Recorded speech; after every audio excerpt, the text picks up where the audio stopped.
Hey, don't know where I go.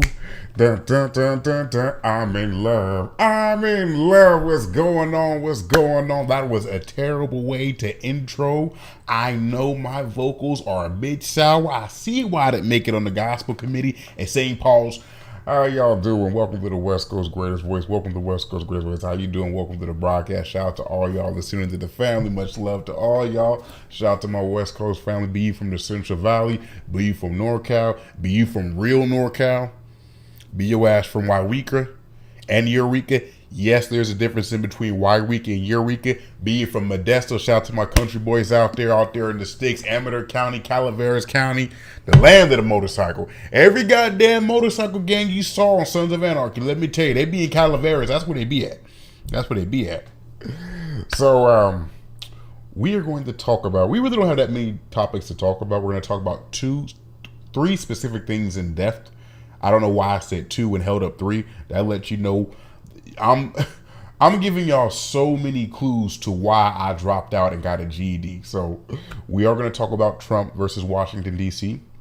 We are going to talk about how a little bit pissed a lot of y'all got when I did that video talking about Jean-Jacques Dessalines. But first, I want to get one thing out the way before we get to that topic.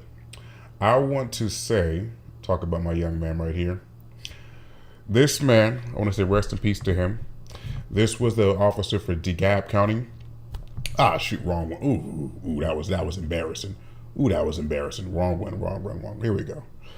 This was the officer who lost his life in DeKalb County, David Rose. My condolences to him. This was the man on Friday who responded to an active shooter situation in Atlanta, Georgia. He was killed while responding, as well as another officer being injured. This man right here was a true soldier. He not only served in Afghanistan, man of the military. His death touched me a little bit deeply because one, we're the same age. He's 33. He was 33. I'm 33 years old. He just got out of the police academy in March of this year. He hasn't been serving this community longer than 4 and 5 months, and already he's dead. He leaves behind a family. He's a man of the military. And I don't see enough of y'all talking about this shit as y'all should. But nevertheless, my condolences to him, man. My condolences to his family. David Rose, my respects to you. To the DeKalb County Police Department out there, not just DeKalb County, all the counties around that area. I used to stay in Georgia, so obviously this touches a nerve to me. My condolences to y'all. And yeah, man, it's anytime you see somebody, anytime a law enforcement official loses their life, it's a sad day. But specifically when you have one who was literally doing what he was supposed to do, he was responding to an active shooter situation, and it's a sad situation. So I just want to say rest in peace and my condolences to him.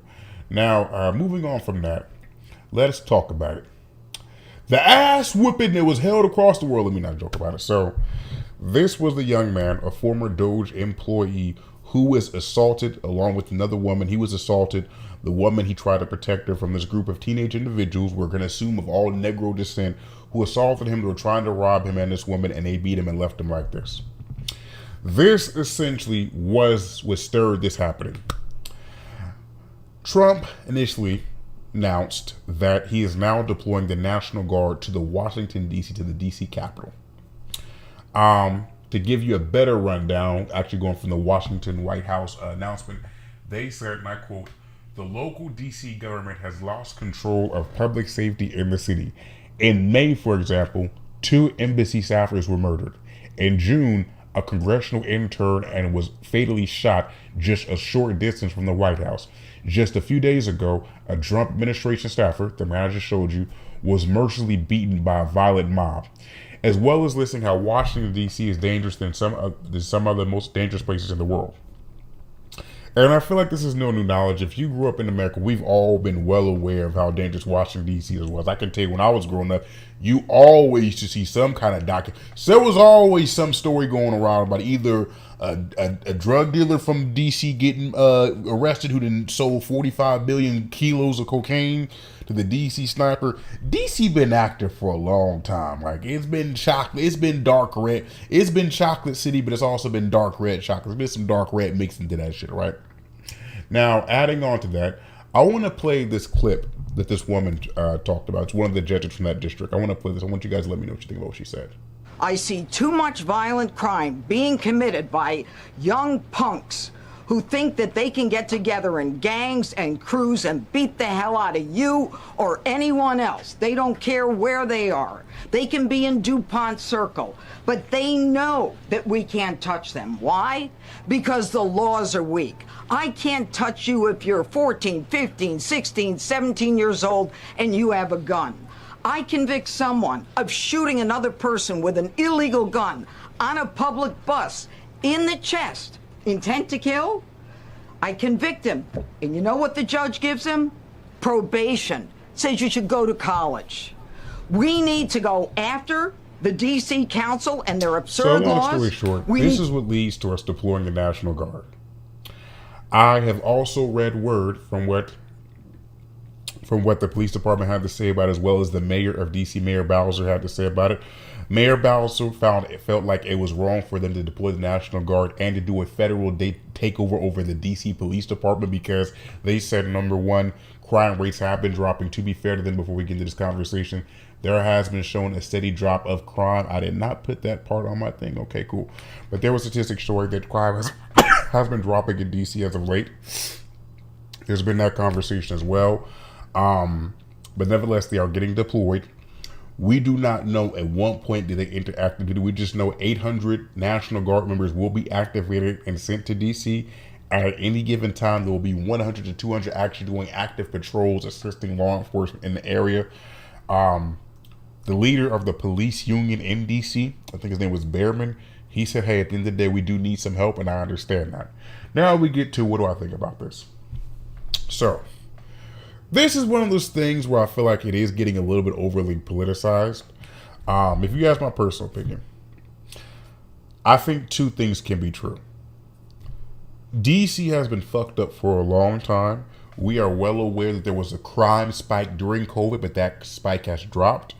And we are also well aware that according to a post from the Attorney General, I'm going to see if I can actually post it right here for you guys. I'm sorry, I thought I already had it loaded up. But apparently I did it because I'm a stupid piece of doo-doo-doo-doo-doo. Where is it at? So according to this update that came out in there we go. According to a statement from the United States Attorney General's office, violent crime in D.C. hits a 30-year low. This was published Friday, January 3rd, 2025. Violent crime is down 35%. Robberies down 32%. Armed carjacking is 39%. Basically all shit was down, right? Essentially saying that, right? Now, here's my stance on that. Two things can be true. Crime can be down, and that can still be a very dangerous fucking place to stay. It still can be. Respectfully to the mayor, and respectfully to the Democratic Mayoral Union, it's some kind of union out there called the Democratic Union out there. If my 3-year-old daughter just got shot in the fucking head while sitting in a parked car, which just happened last month, if my 14-year-old teenager got killed, which just happened a few months out there while just standing outside the apartment just minding her own damn business, I don't want to hear where the crime rate is just steadily dropping. I understand that's a realistic answer. What you're telling me is, hey, at the end of the day, there was a drop in crime. But I'm just telling you, if I was the parent of the situation, I don't want to hear that. Now, while I'm on that, the reason why I am a little bit upset at what it took to send the National Guard there is because, even as you can read in this White House statement, it was not the murder of children that warranted the activation of the National Guard. It was not a 3-year-old girl getting shot in the head. It was not the numerous kids running the streets. It was essentially government officials being attacked. You didn't give a fuck about the common people. It was government officials. You didn't give a fuck about them until it was people who either looked like you or people who were in your immediate circle. That's the issue I have. It sets a very bad precedent to say that you are president of a country and your main headquarters is a place where literally 3.5 blocks down the street, kids are killing each other day after day after day. There's an illegal arms trade going into DC right now, even as we speak. Look it up. But the only thing that made you upset was because two of your staffers got shot. 3 of your staffers got shot, I apologize. And then just this last month, the straw that broke the camel's back was one of your former staffers getting assaulted and robbed. It's giving distraction. Is it giving distraction? It's giving distraction a little bit. It's kind of giving almost like virtue signaling distraction from Trump a little bit. That's personally how I feel about it.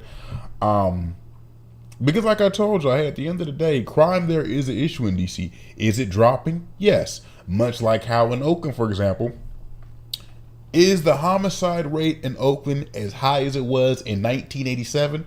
No. But do I still think they could use some fucking help? Of course I do. Of course I do.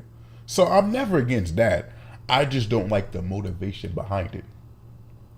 It speaks to a point that I brought up to y'all. I want to say it was Sunday or Saturday. It might have been when I was talking to you guys about just the crime rates, the homicide rates, the poverty rates in California versus other states, versus the Republican states. And just let y'all know, I'm neither Democratic or Republican. I vote Libertarian, and proudly, fuck the government. I want bombs. But you get what I'm saying, right? And just like we can have a conversation about the terror, the savagery, the monstrosity, I'm trying to use all the big words that I know, that's taking place in the streets of DC, we can have that conversation about it taking place in Louisiana, in Baton Rouge, in New Orleans, in Houston, Texas. Houston's not that bad, but in Jackson, Mississippi, for example. I can take you to some places in Mississippi far away from the guy where the goddamn game warden and sheriff patrol at. And I can tell you, it get greasy out there. So if we're going to be concerned, and to be fair, at the end of the day, whatever mode, I see some of you guys' comments. Shout out to you guys. Shout out to Maggie. Shout out, what's good with Maggie? How you doing? Shout out to you. Shout out to Maggie. But essentially my mentality when it comes to that is, if you're going to be as concerned, I don't like with Trump, and it's not just to say that Trump does this, because most presidents do this to a certain extent.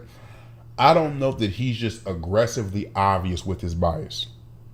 He's aggressively obvious with his bias. This platform that I do, called the West Coast Greatest Voice, I'd like to think I speak for all of California. I like to think I speak for all of y'all. It's the same reason why when I get on this platform, I don't just shout out San Francisco, Compton, West Side. I shout out Wairika. I shout out Eureka. I shout out Modesto. I try to show love all the regions that people like to act like don't exist in California because y'all make a part of my state. So I can't just actively shit on y'all. Whether I think you're a dumb Democrat, whether I think you're a retarded Republican, you're a part of my community, so I can't shit on y'all. We're all in this together to a certain extent. So that's what my mentality comes to. I don't like that Trump spreads that division amongst us, if that makes sense. I don't like how aggressively biased he is. It goes back to my conversation about the January 6th shit. The number one thing that makes me mad about the January 6th thing and him pardoning them is people completely overlook that part of the January 6th shit where you have the protesters, the rioters, the freedom fighters, whatever like they refer to themselves as, literally fucking up DC Capitol Police, federal cops, hitting them with flagpoles and shit. I watched the interview that goddamn, read the clips of it, that the interview that the chief of that police department of DC Capitol Police did, saying how he was upset about the actual pardoning of these protests because it set a bad precedent in our country. And I felt what he was talking about. I felt that from my soul. I don't like that you're willing to literally disrespect law. I don't give a listen, let me tell you something. Some of y'all know what type of time I'm on. You ain't bigger than the program to me. Certain shit you just have to have law and order. You can't overstep law and order in favor of your own. I don't do that. So no. Shout out to my boy Sean, always a faithful word. Shout out to Shaggy, Maggie. I see you, Maggie. Shout out to you. Shout out to Sean, who said, the police system is corrupt. But what I'm seeing is Trump doesn't like the corruption not favored by him. Doesn't like the corruption not favored by him. That's true, and to be fair to him, just like there's corruption with the Clintons, just like there's corruption with Obama, there's corruption with Trump. I think those of us who might have given Trump a pass or had some hope in Trump, we feel away because he positioned himself as the person who was against the corruption. He positioned himself as the person who was against the government, who's going to drain the swamps, et cetera, et cetera, et cetera, only to come out here in bed with them. So it is kind of a sad eye to see that. Shout out to my man Invisible, who commented and said, it's all for show. He is an actor. I think it's all for show. I do think it's all a form of distraction. I'm not falling for this shit no more. And I want to also say this too, because I see a lot of people on the Democratic side saying crime rate was down, crime was down, crime was down, crime is down. And I do get them saying that. To be fair to the residents of DC, to be fair of the law enforcement officials in DC, I would say that they might beg to differ in some aspects. Because like I told y'all in the beginning, if I was the mother of that 3-year-old child, who got killed last month in DC, a bullet going in her damn head, she just sitting in the car, ain't got nothing to do with it, I don't want to fucking hear the crime rate's been going down for years. I don't want to hear that.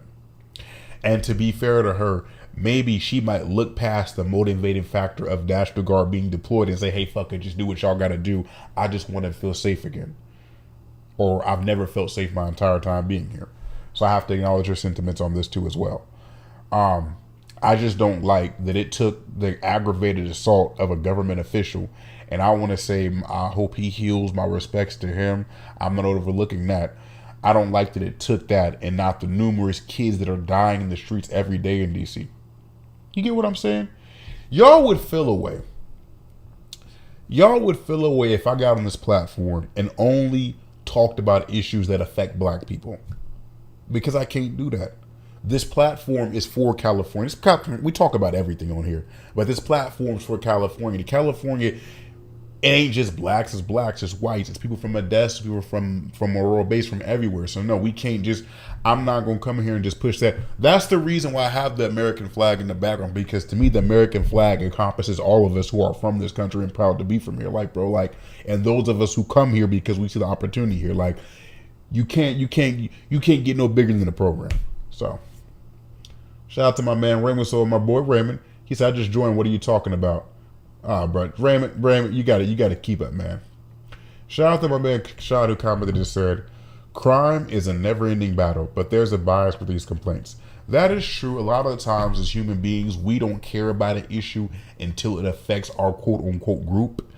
It's kind of hard being American because we live side by side and, dare I say, interlap with certain groups. It's like the same thing how when I started this broadcast off, I started off talking about the young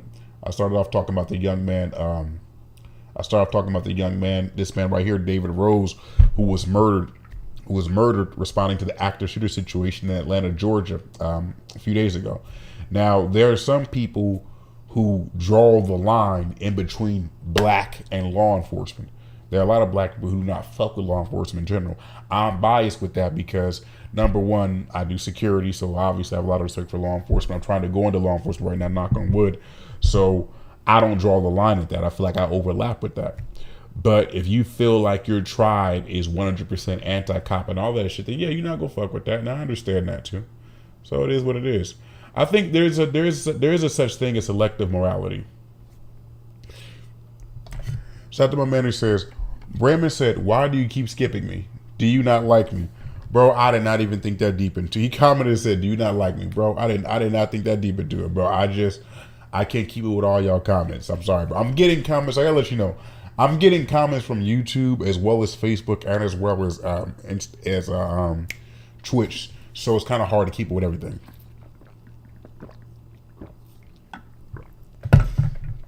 Shout out to my man Sean who said, no, I wouldn't complain if you do black issues, but your platform is about California, so I understand your stance.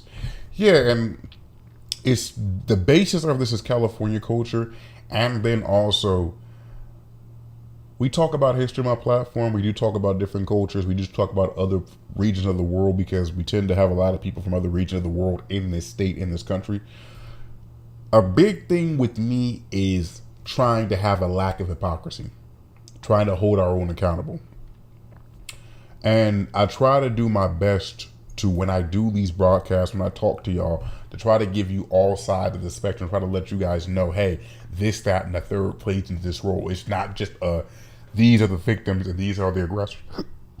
That's the issue. I want us to. The problem in America with all of our groups is, I think, be you Democrat, be you Libertarian, be you Republican, be you black, be you white, be you, we all want to do all the bullshit that we want in the world without any consequence. We want to do all the bullshit that we want in the world without any consequence, and the world just don't work like that. We don't want to hold our own accountable at all. We want justice, but only when it's just us. I personally don't like that. And when you do that, that creates resentment. That's when we get into a conversation about this Israel and Palestine shit. We all understand Palestine and Israel have been funking for a while. We all understand that. We all understand that, yes, Palestine, they shouldn't have did October 7th. But we just can't overlook the genocide that's coming after that. Yes, fuck around and find out is a real thing. But at the same time, bro, sometimes you do overkill. There is a such thing as overkill. Speaking of that, let's talk about my next topic. I don't know if some of y'all are in the comments, if y'all even in the thing to talk about this. So let's talk about this. So y'all was cussing my black ass out on TikTok and on YouTube over this damn video that I did talking about this man. So for those of y'all who do not know who this man was the leader of the Haitian Revolution. One of the leaders. Dare I say the first emperor of Haiti. I did a video talking about his rise to power. And a lot of y'all got upset at me because I called him a maniac. And to be fair to him, I am talking about the leader, one of the leaders of Haiti, one of the people. This is one of the men who led. Haiti is one of the I think Haiti's the only country in the world to have a slave revolution that led to the actual freedom of a country and then becoming a nation. That doesn't happen in history. Him, as long as Toussaint Louverture, him and a few others, they were the reason that Haiti became its own country. You've never seen that where a slave nation fought for their freedom and became their own country. Not a slave. That's never happened before, right? My brother here, Raymond asked, why did they get so upset? Well, brother, I'm gonna tell you why they got pissed at me. Because I called him a genocidal maniac. I wasn't wrong. If you know the history of this man, if you know this motherfucker killed a lot of white people. A lot. When Haiti was still a French territory to a certain extent, but it became clear that the slaves have overpowered, they beat back the French, they've teamed up with the Polish, they've done it, we got the country back, we got it, this is our country, this is our shit. He passed an order saying, hey, now put an order out, kill all the white people on the island. Excuse me, boss, what are you saying? Kill all of them. And he killed somewhere between 10 to 20,000 white people on the island. He put the order out for a day, then took the order down and said, okay, it's cool. Those who are white who are still here, they will have amnesty and they can stay. As soon as they came out, he put the order right back in effect again. Now, to be fair to him. Yeah, see, listen, if you see a painting of a motherfucker like this, you can already tell what type of time he was on. You can look at this painting and tell what type of time he was on. Now, in all fairness to him, you're talking about a man who was born into slavery on an island where for the last 200 to 200 years, they've been stolen, enslaved, sexually violated, both men and women, treated like dogs. I can understand the seething hate and resentment coming from them. This was not the first instance of genocide or just straight out slaughter that took place by this man. This man was known even amongst Haitians for being very ferocious in battle, but also being very brutal to his own people. He was the type of dude, for example, when you went to Haiti, when they were having war and they were trying to take over rival parts of Haiti that hadn't been conquered yet, like say, for example, we got this region, we're going to another region. They did this shit called, we'll call it scorched earth, where they would try to do everything to destroy the land. If they won an area, like for example, if they went to a plantation and they won the battle there, they would destroy the plantation. He was on that type of, he tried to do this thing essentially where he would starve his enemies. That was his whole thing. He was with the shit on a whole different type of level. Now, to play devil's advocate for him, you're talking about a man who literally grew up in the worst time of slavery to be a slave. And like a lot of y'all told me, one thing is true. A lot of the stories that I get, the research that I've done, might not match it with some of the tales that I would get if I was a native Haitian who grew up and heard the stories about him growing up. So that's another thing too. I try to tell both sides of the story because whether you like it or not, the genocide damn sure did happen, but the slavery happened too. And you do have to tell both sides of that story. There was an era, I'm going to say in between 1804 to like the early to mid 1800s, where slavery got a little bit rougher for blacks in America. And a lot of that was because of him, because of Toussaint Louverture. Because when the news got back of this happening, the slaves uprising and running shit, it was like, bro, that could happen to us. Now, it never happened here like that. You know, we've had slave revolts here. I've told you before, my parents are, my father's from St. Charles Parish in Louisiana. That was where the most unsuccessful slave revolt in the history of mankind took place. And essentially just was a lack of numbers. Like when you come to when you come to America, blacks in California, we only make up like 15% of the population. So versus when you were in Haiti, I want to say they made up like 80% of the population on the island. So just even from the get-go, they sent too many slaves there. So clearly they were outnumbered, right? I want to say I have all the respect for this man and his legacy. I have all respect for the world for him and Toussaint Louverture. And I understand what they mean to not only Haitian culture, but just to freedom fighting in general. We are going to start doing more videos and lives talking about some of the people who fought for freedom in New America. Be it that one Cuban Indian guy, be it goddamn Paul Bunyan. Paul Bunyan never fought for, I don't know why I bring up Paul Bunyan. Paul Bunyan ain't even real. But we are going to start talking about that. I talked about him because I feel like his story is a story that's never talked about. I'd watch a Netflix series about that shit. I'd watch a Netflix series about the Haitian Revolution. I'd watch that. But, you know, that ain't never coming out. Shout out to my man Sean who commented and said, I get it. However, racists will find a way to avoid accountability and able to have an advantage. The Hispanics have done this politically in California, with all due respect. Go into a conversation about accountability. That's true. And I will say this too, the accountability factor. It's not just a black thing. It's not just a white thing. We all could improve on holding our own accountable. We all could improve on that. All could improve on that. It's not just a us thing. I would hope, right? I would hope that as time goes on, as Americans, we get to a point where we don't think so much in these boxes, these made up constructs, whether you, and it's going to get there, bro. I mean, we're making progress. We are making progress, bro. You know,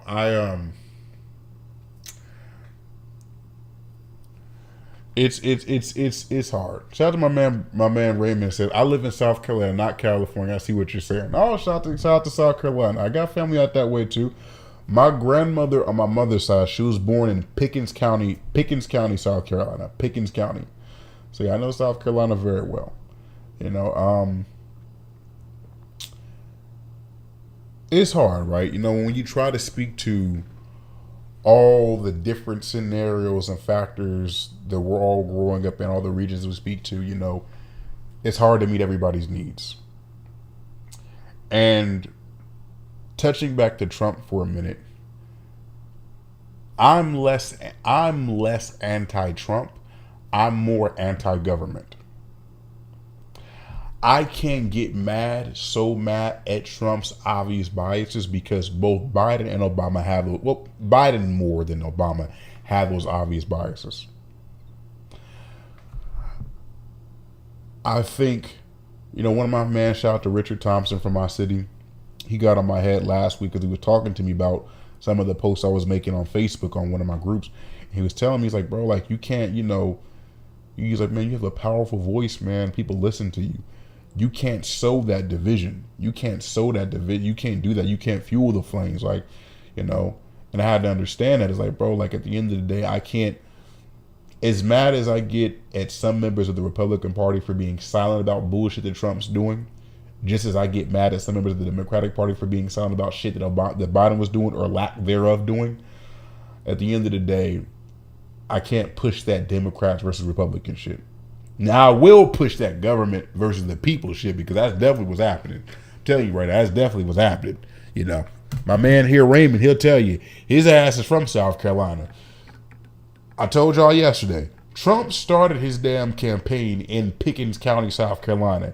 If you think that orange fuck can relate to any goings-ons that might be in South Carolina, Pickens damn county, you daft.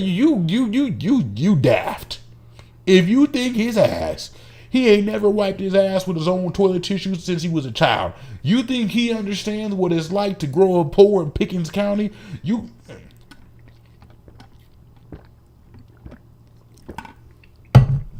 Shit, Raymond ain't even respond. Hey, listen, Raymond probably don't even know where the fuck Pickens County is. That's why he's like, I don't know what the fuck you talking about. That's how remote Pickens County is. Woo, man. I remember I did my AncestryDNA.com thing, and I was looking at like the old address from my great granddad, rest in peace, Benjamin Haskell Madison.